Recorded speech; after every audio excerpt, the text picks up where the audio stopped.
Nakalob sa inyo bilang si Rosemary dake para sa kanyang pong patoto.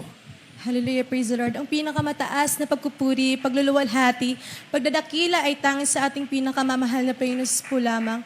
At doble ang paggalang po sa ating ginagalang mahal na Pastor Will Distrada Almeda, the end-time prophet of our loving God. At sa hindi po malilimutang turut aral ng ating ginagalang Assistant Pastor Lina C. Almeda.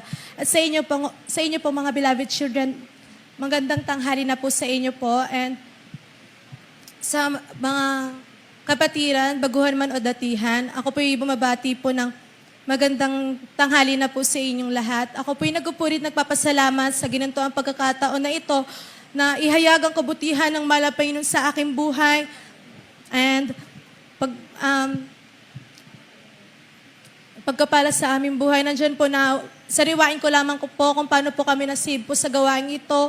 Ang aking beloved mother po ay may punong-puno ng karamdaman, and nandyan po na, hinayuan po siya ng aking beloved lola, nandyan po na, and that time po na yun, hindi po kami dalawang isip na sumama sa kanya, and that time po na yun, nandyan po na, gradually, nandyan po na pinagaling po ang aking beloved mother, and nandyan po na, bilang isang Kristiyano, dumarating po tayo sa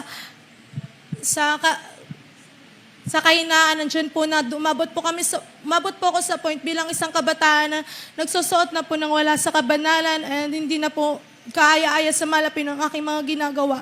And that time po na, way back 2016 po, sa dako po ng Sambales po, naka-encounter po kami ng isang accident, nandyan po na, pauwi pa lang po kami, that time po, nandyan po na, wala pa po kami ng isang oras sa aming paggabiyahe. Nandyan po na tumagilid po ang aming sinasakyan. Nandyan po na, nung that time po na yon, ang aking beloved ate is nakapag-rebuke po siya ng 3 beses and ng hallelujah, praise the Lord. And kabagan po ng Panginoon, wala po siyang natamang sugat. And ang abang lingkod niyo po, nandyan po na, tulog po ako that time, nung nangyayari po yung aksidente, nandyan po na hindi po ako nakapag-rebuke. And that time po, nung nilalabas na po ako sa sasakyan, nandyan po na hindi ko po namalaya na ang aking ulo po ay bumuka na po, or malaki po ang aking sugat na nadamo. Simula po hanggang dito, hanggang sa aking kilay, nandyan po na pagkalabas ko po sa sasakyan, nandyan po na punong-puno na po ako ng dugo na nilagyan po, tinapalan po nila ang aking ulo ng 3 tuwalya po para po hindi po ako maubusan ng dugo. And that time po na dinala po ako sa ospital, nandyan po na na-realize ko po na ginawa lang po ng Panginoon yun para magbalik loob kami sa Kanya. Nandyan po na sinabi po ng doktor na 5 days po kami na ako po ay mako-confine. Nandyan po kahabagan po ng Panginoon na nag-provide po siya. Nandyan po yung kalakasan na pinagkakaloob niya sa akin. Sa ganang akin, wala po kong kakayahan. Pagkus po, nandyan po ang pagkapala ng Panginoon na binibigyan niya po ako ng kalakasan. Nandyan po na, that time po, sa ganang edad ko po, na that time po, nandiyan na po na 11 years old pa lang ako nung naranasan ko po yan. Nagugulat po ang mga doktor, yung mga nurse na sabi nila na ang liit-liit mo pa lang, nandiyan na, pero yung kalakasan na parang binibigyan po daw, parang may umano daw po sa akin na parang hindi daw po ako iyak ng iyak, pero yung mga bata doon po iyak ng iyak po. And that time po na yon, sa 5 days ko po na pag-stay sa ospital, nandiyan po nakikita ko po kung paano kumilos ang Panginoon sa aming buhay. Nandiyan po na patuloy niya po kaming kinabagan. Kahit nandiyan, nung time po nang nasa ospital po kami, minuto, may nilalabas po na patay. Pero kabago ng Panginoon, sa unat panalangin ng ating minamahal, ginagalang Pastor, nandiyan po ang pag-iingat ng Panginoon sa aming buhay.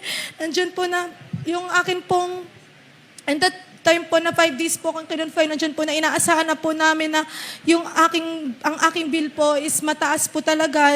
Pero nandiyan po ang kahabagan ng Panginoon na yung aking bill po ay pinrovide niya po. And sabi daw po ng doktor, wala pa pong, lagpas daw po 1 month ang aking kagalingan para po makarecover po ko. Pero nandiyan po ang kahabagan ng Panginoon. Wala pa pong 1 month, nandiyan po na binigyan niya po ko ng kalakasan, pinagaling niya po ko. And that time po na yan, naging kaparaanan upang magbalik loob sa Panginoon.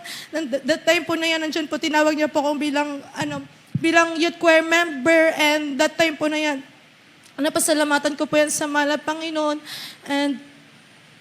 And ano po, pasalamat ko din po sa mahal na Panginoon yung about po sa school ko po. Nandiyan po na nakakaranas po talaga ako ng mga teacher po na terror po talaga. Nandiyan po talaga na minsan sinasabi po nila na bawal daw po mag-pants. Pero nandiyan po ang mahal na Panginoon kumikilos na hindi ko pa po ako nagsasabi, nandiyan na po na pinapayagan na po nila ako agad na nalaman na, si yan, si Dake, na alam kong hindi pwede yan mag-pants. Sige, exempted ka. Nandiyan po na kinakabagan po ng malapay, hindi man po karapat dapat. At pasalamatan ko din po sa ating pinakamalapay nun, sa patuloy niya po akong ginagamit bilang isang youth choir member, di man po karapat basahan naman po sa kanyang harapan. At pinapasalamatan ko din po ang pagkapalang pinansyal, material, pisikal, at lalo't higit sa lahat ang pagkapalang spiritual.